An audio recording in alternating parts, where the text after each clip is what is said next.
Hello everyone, Radhe Radhe. Welcome to Edu Hindi classes with your Anju Shri ma'am. जैसा कि आप लोग सभी जानते ही हैं कि मैंने अपने लास्ट वीडियो में आईसीएसई क्लास 9-10 साहित्य सागर काव्य खंड से गिरधर की कुंडलियां कंप्लीट करवा ही दी हैं। तो आज इस वीडियो में हम लोग गिरधर की कुंडलियों से संबंधित प्रश्नोत्तरी कंप्लीट करेंगे। तो प्लीज़ शुरू करने से पहले चैनल को लाइक, सब्सक्राइब और शेयर कर दें और बेल आइकन प्रेस करना बिल्कुल ना भूलें। तो शुरू करते हैं। और मुझे पूरी उम्मीद है कि गिरधर की कुंडलियाँ आप लोगों को बहुत अच्छे से समझ में आ गई होंगी, और अगर नहीं समझ में आई है तो प्लेलिस्ट रेडी है, आप लोग जाइए दोबारा रिव्यू करिए, कुछ भी डाउट्स हैं आप लोगों के क्लियर हो जाएंगे। तो एक्सट्रैक्ट लेते हैं। फर्स्ट, लाठी में गुण बहुत है, सदा रखिए संग, गहरी नदी नहीं नारी जहाँ, तहाँ बचावे अंग, तहाँ बचावे अंग, झपटी कुत्ता कह मारे, दुश्मन दावागीर होए तिन्हों को झारे। कह गिरधर कविराय सुनो हो दूर के बाठी, सब हथियार छाड़ी हाथ में लीजिए लाठी। इस पद्यांश से रिलेटेड क्वेश्चन आंसर नीचे दिए हुए हैं, उसे हमें सॉल्व करना है। तो लेते हैं इस पद्यांश से रिलेटेड ही क्वेश्चन नंबर 1। कवि ने लाठी की किन किन विशेषताओं का वर्णन किया है? यह अभ्यासमाला से रिलेटेड ही क्वेश्चन आंसर है, ठीक है। गिरधर कविराय जी ने लाठी की बहुत सी विशेषताएं बताई हैं। यदि हमें गहरी नदी नाला पार करना हो तो मार्ग में कोई कुत्ता मिल जाए तो उसके वार से बचाती है और शत्रुओं के वार से भी हमारी रक्षा करती है। क्लियर? इस पद्यांश से रिलेटेड क्वेश्चन नंबर 1 हो गया है। क्वेश्चन नंबर 2 लेते हैं। कवि सारे हथियार छोड़कर क्या रखने की प्रेरणा दे रहा है तथा क्यों? कविराय कौन है? गिरधर जी। कविराय ने लाठी की तारीफ भी की है। वे कहते हैं लाठी न सिर्फ हमारी रक्षा के काम आती है वरन इसके और भी अनगिनत फायदे हैं, जैसे डाकुओं चोर उचक्कों से लड़ने में मदद करती है, इसीलिए लाठी का प्रयोग करें। ठीक है। क्वेश्चन नंबर 3 लेते हैं। इस एक्सट्रैक्ट से रिलेटेड क्वेश्चन आंसर है ये। ओके। तहाँ बचावे अंग से कवि का क्या तात्पर्य है? लाठी झपटकर क्या काम करती है तथा कैसे? आंसर लेते हैं। रास्ते में चलते वक्त कोई गहरी नदी या नाला आ जाने पर लाठी उसकी गहराई को नापकर रास्ते को सरल बनाती है। सरल और सुगम भी लिख सकते हैं, साथ में हम लोग सरल और सुगम भी बनाती है। और रास्ते में चोर उचक्कों डाकुओं भी लिख सकते हैं, साथ में चोर उचक्कों डाकुओं झपटी कुत्तों के आक्रमण से हमारी सहजता से रक्षा करती है। क्वेश्चन नंबर 4 लेते हैं इसी एक्सट्रैक्ट का। कविराय गिरधर की कुंडलियों की क्या विशेषताएं हैं, स्पष्ट कीजिए। ये क्वेश्चन वेरी इंपॉर्टेंट में आ सकता है। ओके। कवि गिरधर कविराय ने अपनी कुंडलियों को नैतिक मूल्य, ईश्वर भक्ति, दान पुण्य, भारी आडंबर और सादा जीवन तथा सदा अच्छे काम करते हुए सही मार्ग पर चलते रहने का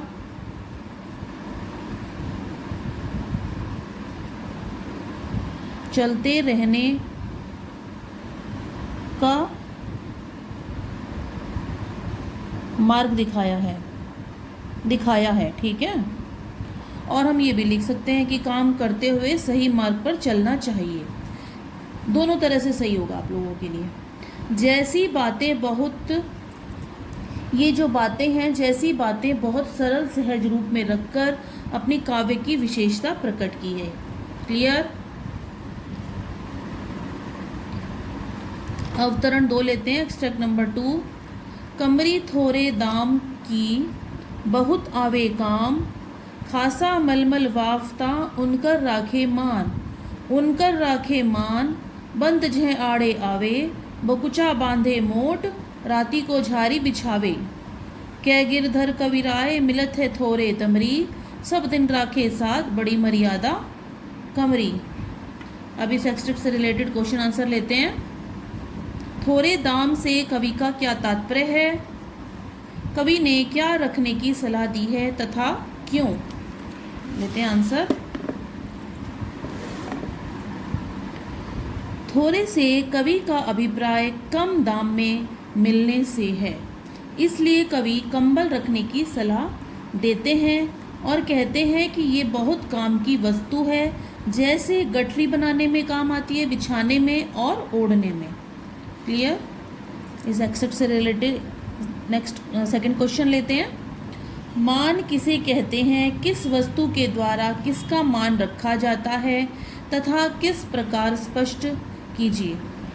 मान का अर्थ रुतबा, ओहदा और इज्जत से है। इसी तरह कंबल भी हमारे मान की रक्षा करती है और मान सम्मान की सूचक है। जैसे खासा, मलमल, वाफ्ता सम्मान का सूचक है, उसी तरीके से कंबल भी सम्मान का सूचक है। क्वेश्चन नंबर 3 लेते हैं। कमरी से क्या अभिप्राय है? कवि द्वारा कमरी की किस मर्यादा को बताया गया है? आंसर लेते हैं। कमरी से कवि का अभिप्राय कंबल से है। कवि कहते हैं जिस तरह महंगे कपड़े खासा, मलमल, वाफ्ता से सम्मान और मर्यादित दिखते हैं, वैसे ही कंबल भी मर्यादा का सूचक है। क्वेश्चन नंबर 5 लेते हैं इसी पद्यांश का। काव्य से जो एक्सट्रैक्ट लिए जाते हैं उनको पद्यांश बोला जाता है, गद्य से जो लिए जाते हैं उनको गद्यांश बोला जाता है। ये तो आप लोगों को पता ही होगा। बंद जह आड़े आवे पंक्ति के आधार पर कवि के गुणों की व्याख्या कीजिए। यहाँ कंबल की विशेषता बताते हुए कवि कहते हैं कि मार्ग में जाने के समय यह कंबल सामान बांधने के भी बहुत काम आती है। क्लियर?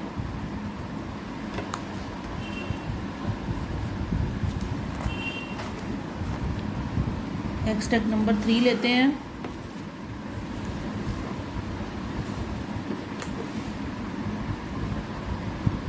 रहिए लटपट काट दिन, बरु घामे मा सोए, छाना बाकी बैठिए जो तरु पत्रो होए।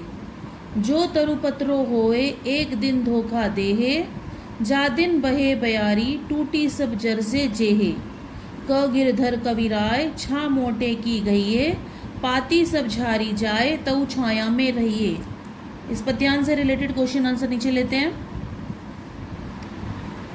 कवि ने कहाँ बैठने तथा कहाँ ना बैठने के लिए कहा है, स्पष्ट कीजिए। कवि का कहना है कि आंधी तूफान आने पर पतले पेड़ जल्दी गिर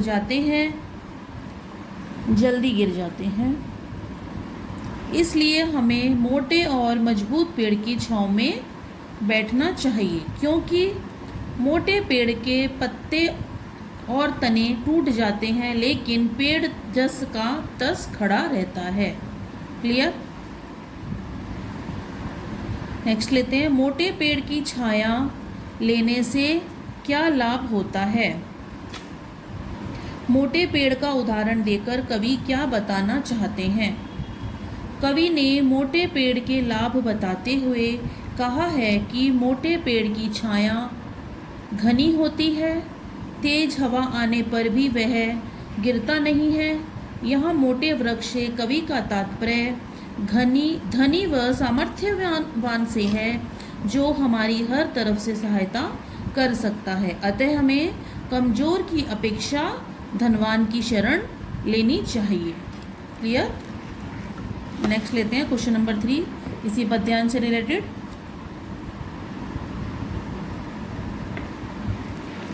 मनुष्य को किस प्रकार के लोगों की शरण में रहना चाहिए तथा क्यों?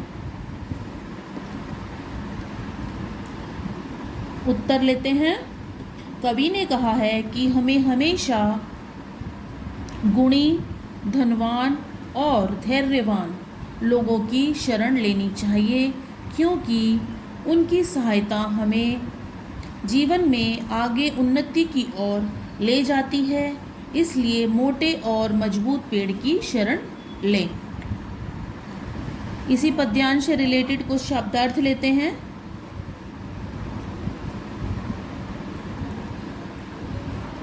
बरु भले ही, घाम, धूप में, पतरा, पतला, ब्यारी, हवा, जड़, जड़, पाती, पत्ते। वैसे मैं शब्दार्थ आप लोगों को पीछे गिरधर की कुंडलियों के साथ में करवा ही चुकी हूँ, लेकिन कुछ इम्पोर्टेंट शब्दार्थ हैं जो मैंने आपको अभी करवाए हैं। नेक्स्ट लेते हैं अवतरण पद्यांश। पानी बाढ़े नाव में, घर में बाढ़े दाम, दो हाथ उलीचिए,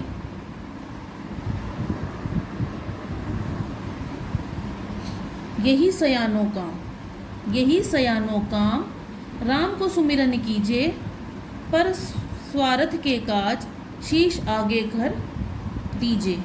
कै गिरधर कविराय, बड़ेन की याही बानी, चलिए चाल सुचाल, राखिए अपना पानी। लेते हैं इस एक्सट्रैक्ट से रिलेटेड प्रश्नोत्तर। कवि के अनुसार सयाना काम क्या है? उत्तर लेते हैं। सयानो काम से कवि का यह संकेत है कि नाव में पानी भर जाने से पानी को दोनों हाथों से बाहर निकालना चाहिए, अन्यथा डूब जाने का डर होता है। इसी प्रकार घर में धन की अधिकता होने से दान पुण्य करना चाहिए, इससे घर में बरकत होती है। क्लियर? नेक्स्ट क्वेश्चन लेते हैं।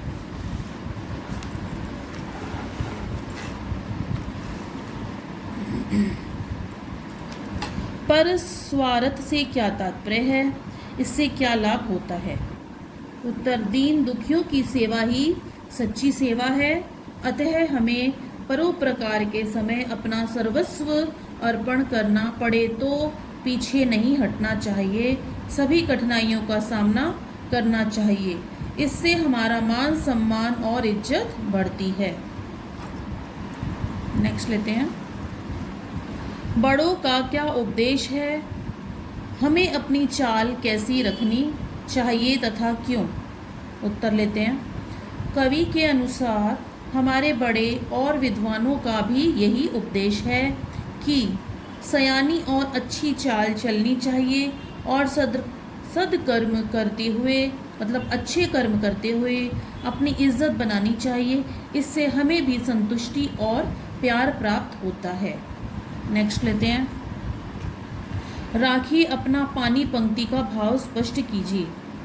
कवि का राखिए अपना पानी से तात्पर्य है कि मनुष्य को सही मार्ग पर चलना चाहिए, समय आने पर अपने प्राणों को न्यौछावर करने से भी नहीं डरना चाहिए। परोपकार करने से हमारा पानी अर्थात हमारा मान सम्मान बना रहता है। उदाहरण के लिए जिस तरह से दधीची ने और कर्ण ने दान दिया था, कर्ण ने अपने कवच और कुंडल दे दिए थे, दधीची ने अपनी हड्डियों का दान कर दिया था। ठीक है, नेक्स्ट पद्यांश लेते हैं। राजा के दरबार में जैसे समया पाए, साईं तहाँ न बैठिए, जह को दे उठाए, जह को दे उठाए, बोलन बोले रहिए, हंसिए नहीं हहाय, बात पूछे ते कहिए। क गिरधर कविराय, समय सो कीजिए काजा, अति आतुर नहीं होए, बहुरी अनखे है राजा। इस पद्यांश से रिलेटेड क्वेश्चन आंसर लेते हैं।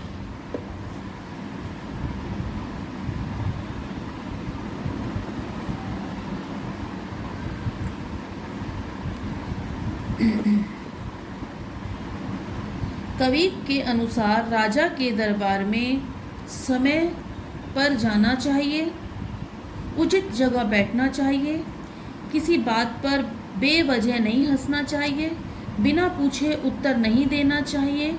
यह सभी व्यवहार असभ्यता का सूचक है। नेक्स्ट लेते हैं। अनबोले शब्द से क्या तात्पर्य है?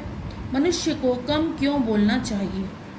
अर्थ लेते हैं। अनबोले से तात्पर्य है कि बिना पूछे उत्तर नहीं देना चाहिए। हमें अपनी बात तभी कहनी चाहिए जब पूछा जाए। दूसरों के बीच में बोलना और बेवजह बोलना अनुचित है। हमें अपनी बारी का इंतज़ार करना चाहिए। क्लियर? नेक्स्ट लेते हैं। हंसना तो मनुष्य के लिए बहुत लाभदायक है, फिर भी कवि कहाँ हंसने के लिए मना कर रहा है और क्यों? कवि का कहना है कि भरे दरबार में नीतिपूर्वक व्यवहार करते हुए शांत रहना चाहिए। जोर जोर से ठहाका लगाकर नहीं हंसना चाहिए। ठहाका मारकर हंसना असभ्य होने की निशानी है, अतः सावधानी बरतें। उतावलापन कहाँ नहीं दिखाना चाहिए तथा क्यों? समझाइए। उत्तर लेते हैं। राज दरबार में अपनी बारी का इंतज़ार करना चाहिए। जब बारी आए तभी कुछ कहना और सुनना चाहिए, अन्यथा मौन रहना उचित होता है। उतावलापन असभ्य होने का सूचक है, इसलिए शांत रहे, अन्यथा राजा के क्रोध का सामना करना पड़ सकता है। क्लियर? तो आज की हमारी गिरधर की कुंडलियों की प्रश्नोत्तरी इसी के साथ पूरी होती है। मुझे पूरी उम्मीद है कि आप लोग अपने नोट्स प्रॉपर तरीके से एग्जाइल कर रहे हैं।